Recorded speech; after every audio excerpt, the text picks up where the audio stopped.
ओम नमो भगवते वासुदेवाय। आज ज्येष्ठ मास के कृष्ण पक्ष की एकादशी तिथि है, जिसे अपरा एकादशी अथवा अचला एकादशी कहते हैं। इस पावन दिन समस्त भक्तजन भगवान श्री विष्णु की आराधना करते हैं। आइए हम सब मिलकर इस व्रत की कथा सुनें और श्रीहरि की कृपा प्राप्त करें। एकादशी महात्म्य। भगवान श्री कृष्ण ने अर्जुन से कहा, हे अर्जुन, ज्येष्ठ मास के कृष्ण पक्ष की एकादशी का नाम अपरा है, क्योंकि यह अपार धन पुण्य प्रदान करती है और समस्त पापों का नाश करती है।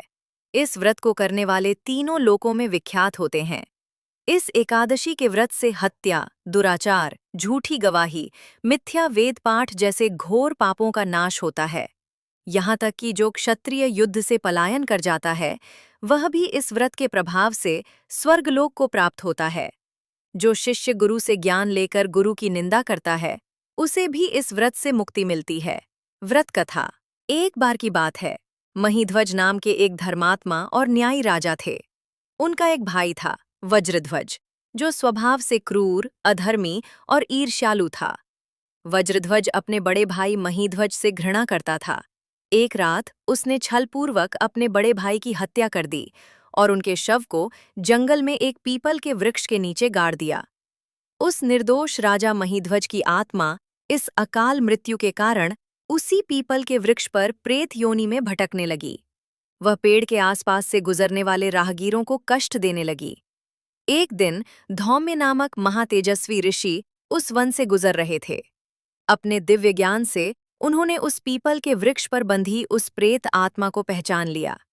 करुणावश ऋषि ने उस आत्मा से पूछा, हे आत्मन, तुम इस पीपल पर क्यों बंधे हो? तुम्हारी ये दशा कैसे हुई? प्रेत आत्मा ने अपनी सारी व्यथा सुनाई। महर्षि धौम्य को उस पर बड़ी दया आई।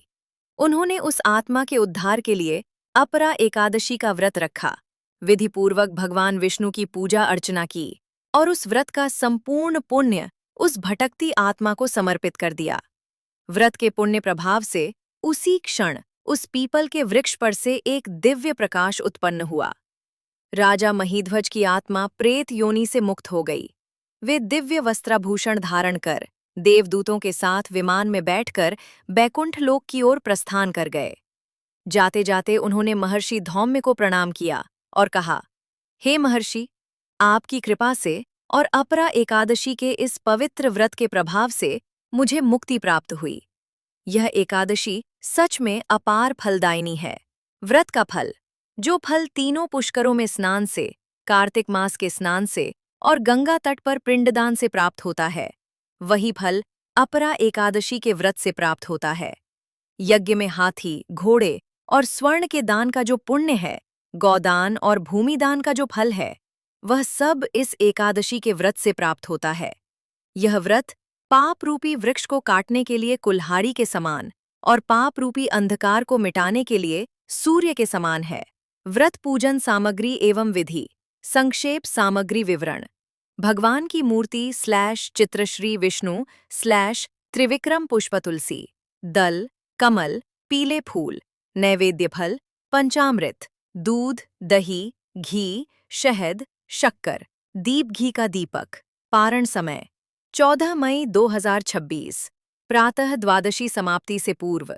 व्रत में वर्जित चावल, गेहूं, दाल और नमक का सेवन न करें। भगवान ने कहा, हे राजन, मैंने समस्त प्राणियों के कल्याण के लिए यह अपरा एकादशी की कथा कही है। इस कथा को पढ़ने और सुनने मात्र से सभी पाप नष्ट हो जाते हैं। इति अपरा एकादशी व्रत कथा संपूर्णम।